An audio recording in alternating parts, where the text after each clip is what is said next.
Chicken, Brown Cow. Welcome to Brown Chicken, Brown Cow. I am Sean Monkey McAnee. I'm really happy to be here. You are watching an adult body, gender, sexuality podcast. It's an educational program. To my right and your left is Miss Laura. I'm so excited he knows which show we're on right now. I know, because last take didn't go well. And I think Jessley's to my right. I think you're right. She's to my left, she's to your right, so that works out for me. This month we're talking. Oh geez. This month we're talking about sex workers, the entire world of sex workers in a lot of different aspects, like we do every month. We actually take different segments, different ideas, different people, different areas of sex work, and we talk about all those different things. What are the different points we're going to be hitting this month? Oh, I think we're going to talk a little bit about what sex work is, and we're going to go over the types. So, gosh, who have we talked to and who are we talking to? So we're going to talk to some folks who have been in the porn industry. I think we're going to talk to some folks who've dabbled in being pro-doms. We've talked to cam girls, folks who've dated sex workers. We're going to try and kind of go through the broad spectrum. Are there any other ones you think? Anyone else can remember? We have counselors and therapists and stuff like that on here as well, and people out there trying to do good to reduce the do no harm individuals out there, and we have some amazing people on this month. So what else have we got? So like I said, health aspects, risk reduction, things like that. Yeah. Legal aspects. Oh. So do we kind of want to talk about some of those while we're introducing the month here? Well, absolutely. So, I mean, I can touch a little bit on the legal aspects that maybe we want to talk about. So, did some research, because I will be honest, I did not know a lot about sex workers before researching for this month. And one of the things I didn't really consider was that for sex workers, especially if the type of sex work you're doing is not necessarily legal in the location that you're at, you could come into a lot of different legal challenges where you can't approach authorities if you, come across a situation that you might need to report in terms of health aspects. There's, that overlap between injection drug users and the sex work community. Right. And making sure that, if you are a drug user, that you're using it in a safe way so that there's not an exchange of diseases associated with needles. If you're actually participating in sex act while you're sex working, how do you protect against STIs, sexually transmitted illnesses or diseases? Infections. Iguanas. It's definitely iguanas. Sexually transmitted iguanas. Wow, yes. I didn't know that was very scary. thing. They change colors. Some parts of the country, yes. Okay. Sexually transmitted iguanas. Now that's all I can think of is sexually transmitted iguanas. You're welcome. Good luck sleeping tonight. I will not be sleeping. I am staying up all night to ponder that.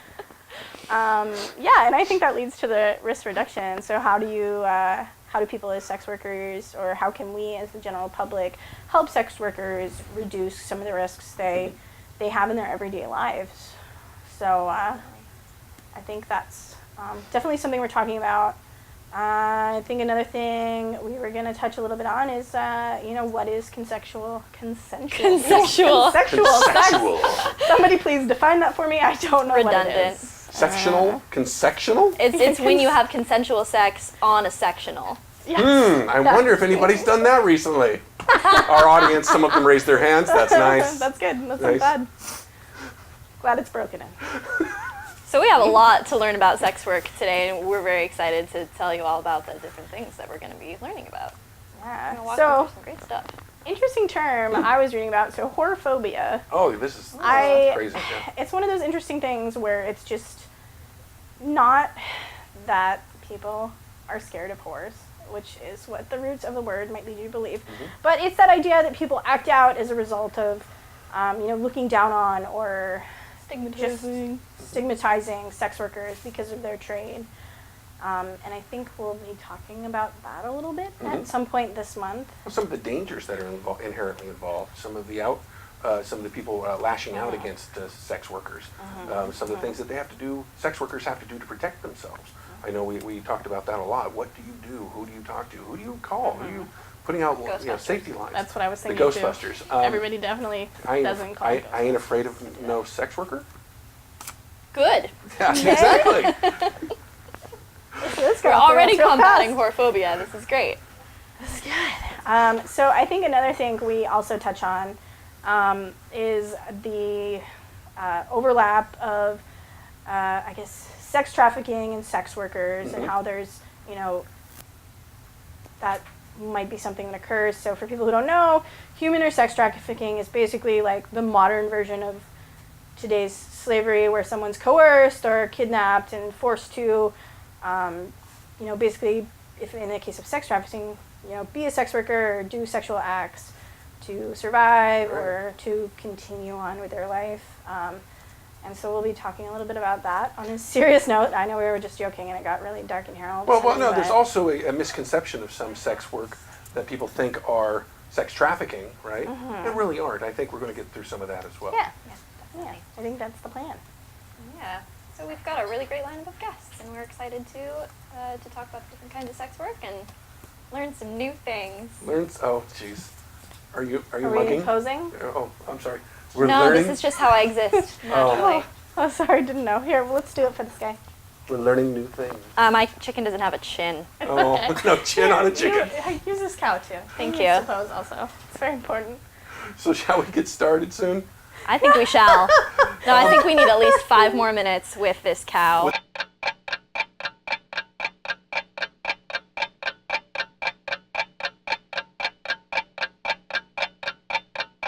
I was lying. Let's please continue. Well, it's I don't know what's happening anymore. I'm sorry. I apologize. Well, coming up, if you're watching live, you're going to have to wait a couple days because you're going to have to stay tuned till April 6th, when we're going to be interviewing Q Wilson, a porn star and pleasure professional. Also works with O School. If you've not experienced or know about that, there's a great opportunity for you to learn about O School. Actually, Laura and I just watched our first O School streaming the other night. It was amazing. It was actually pretty great. I learned a lot. Yeah. That's so cool. I'm very excited to check it out. Yeah. So- So what's up next, Monkey? Well, what's up next? Well, the people have to like, share, subscribe. That's next. Do that right now. Do all the things, like, share, and subscribe on iTunes, whatever podcasting tool you use. Also, go out to our YouTube channel. You're probably watching it right now. Just click the subscribe button. It's right there. If I could scratch it with my finger, I would. But Is that how you click I don't the know. button? I don't know. Scratch That's it? where I do it. Yeah. I don't know if the professor will put something right there or not, but we'll see. I'm just scratching the air, really. We should just keep prompting the professor to put special effects in. Look, Just magic. point to an arbitrary section of the screen. I'll make it happen. Okay, Press wait, this button here. Wait, I'm press this. expecting glitter It's at over this there. point. Press that button right there. Right here. Right here. Meow. It meows when you press it. Okay, I got my work cut out for me. I think with that, and any last thoughts? Nope. I think we've pretty much covered everything. We'll see you in a couple days. Woo. See you later.